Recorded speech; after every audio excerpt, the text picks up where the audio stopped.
Assalamualaikum warahmatullahi wabarakatuh. Salam petani modern berdasi. Hai sahabat, para petani-petani muda. Perkenalkan, kami dari tim pengawas perkebunan dari perkebunan swasta yang ada di Sumatera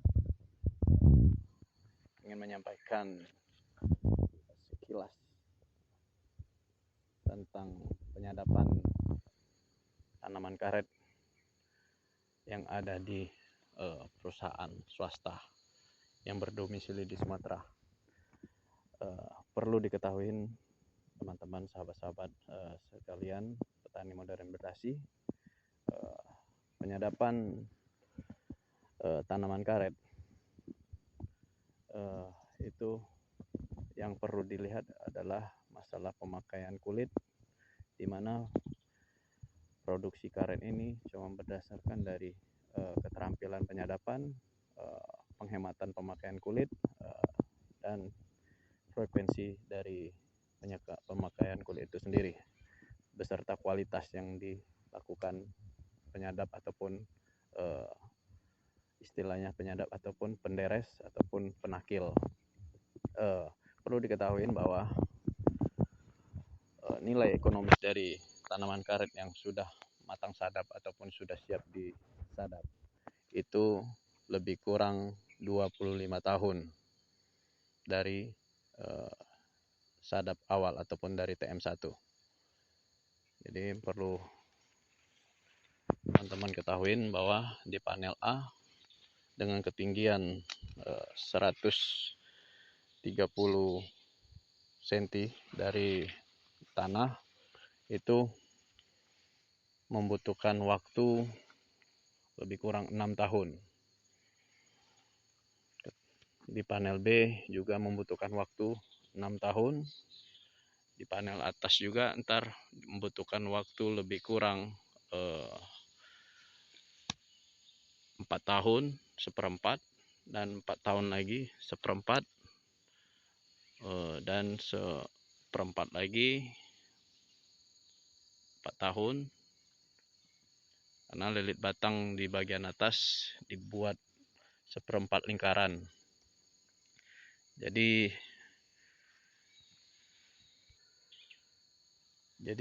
yang bagian atas dibuat seperempat selama 4 tahun jadi ada 16 tahun. Jadi total 16 tambah 12 di bagian panel bawah jadi 12, jadi 24 tahun. Sisanya posisinya pemakaian kulit pulihan ataupun drastik. Jadi lebih kurang umur tanaman karet untuk produksi yang normal itu 25 tahun sampai 30 tahun. Jadi di sini perlu saya sampaikan juga terkait penyadapan. Penyadapan untuk di panel-panel A ataupun B, kemiringan sadapan dilakukan dengan kemiringan derajat 35 derajat, karena dari kemiringan 35 derajat aliran latek yang keluar dari sudut sampai ke bawah itu cepat mengalir dan tidak cepat membeku ataupun masta, sehingga yang diharapkan produksi pada saat penyadapan bisa langsung mengalir ke dalam mangkok, dan pada saat cuaca kering ataupun panas, posisi aliran latek tidak cepat membeku. Yang kedua, ketebalan dari penyadapan. Ketebalan dari penyadapan sekali sadap ataupun sekali deres itu maksimal 1,2 sampai 1, mm. Jadi pada saat penyadapan diharapkan bisa setipis mungkin ataupun sehalus mungkin, dengan catatan kedalaman dan kemiringannya harus cukup, karena kalau tipis tapi kurang dalam itu sangat disayangkan, karena potensi yang ada di batang karet tidak bisa keluar dengan maksimal. Jadi untuk posisi penyadapan memang harus dilakukan dengan jiwa seni ataupun dengan insting ataupun nulari nu, nula nu naluri biasa agak ke serimpet dikit lidah, jadi harus berdasarkan naluri sehingga pemakaian kulit ataupun kedalaman sadapan tidak terlalu luka kayu, karena batas toleransi dari luka kayu minimal 1 cm. Dengan keadaan luka kayu 1 cm diharapkan kulit yang ada pada tanaman karet ini cepat tertutup. Nah, ini posisi yang luka kayu tapi masih dalam toleransi yang wajar sehingga getah yang dikeluarkan bisa maksimal. Jadi untuk frekuensi penyadapan pada 1 hektar ataupun 1 ancak, kalau istilah kita di perkebunan itu ancak bahasanya, jadi frekuensinya ancak ini disadap minimal 3 hari sekali. Jadi kalau 3 hari sekali dalam 1 bulan, ancak tersebut dilakukan penyadapan hanya 10 kali frekuensinya. Jadi kalau ada 3 hektar kawan-kawan di kebunnya, jadi dibuat posisi ancak ABC sehingga jadi setiap ancak itu dalam 1 bulan frekuensi penyadapan didapat 10 kali penyadapan, sekali frekuensi atau 10 kali pisau sadap. Ini dari sekilas tentang masalah penyadapan yang ada di perkebunan, terutama di perkebunan di Sumatera yang luas hektar lebih kurang 3.000 hektar.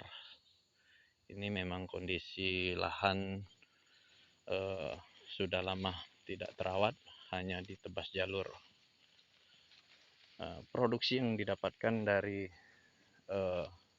sadapan untuk luas 1 hektar atau lebih kurang di sini 0,8 hektar untuk basis penyadap dengan jumlah pokok lebih kurang 300 sampai 350 pokok per penyadap, didapat produksi lebih kurang 40 sampai 50 kilo karet. Ini sahabat petani modern berdasi, ini hasil dari produksi karet kita sekali sadapan lebih kurang 45 kilo dengan posisi kaplum slab kaplum, ini kaplum dan ini slab latek yang sudah dibekukan.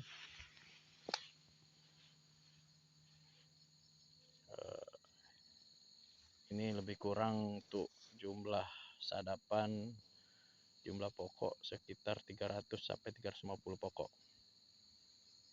Ini belum ditambah stimulan. Pada saat penambahan stimulan yang dengan frekuensi dalam 1 bulan maksimal 2 kali, ini bisa mencapai dalam sekali sadapan bisa mencapai 60 sampai 80 kilo dengan jumlah pokok 300 sampai 350 pokok sekali sadap.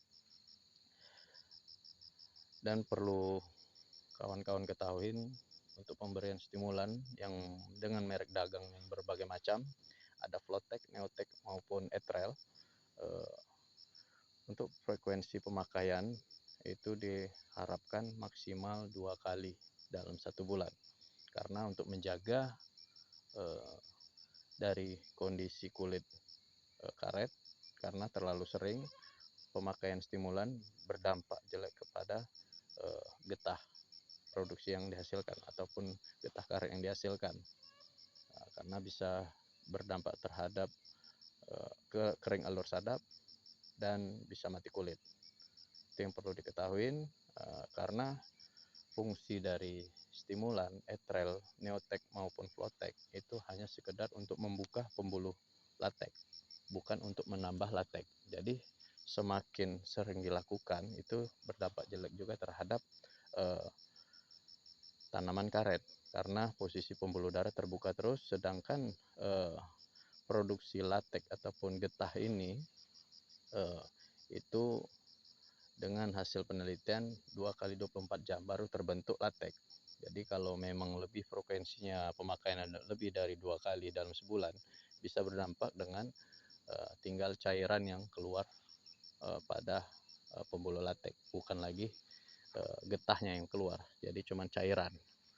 Jadi itu yang perlu diketahui dari baik dari petani kita masa depan, yang perlu dipahami. Mungkin untuk sementara itu dulu yang bisa saya sampaikan. Kita akan beralih ke sesi yang lain terhadap masalah sekilas tentang perkebunan ataupun perkebunan karet yang ada di Sumatera. Saya akhiri, wassalamualaikum warahmatullahi wabarakatuh.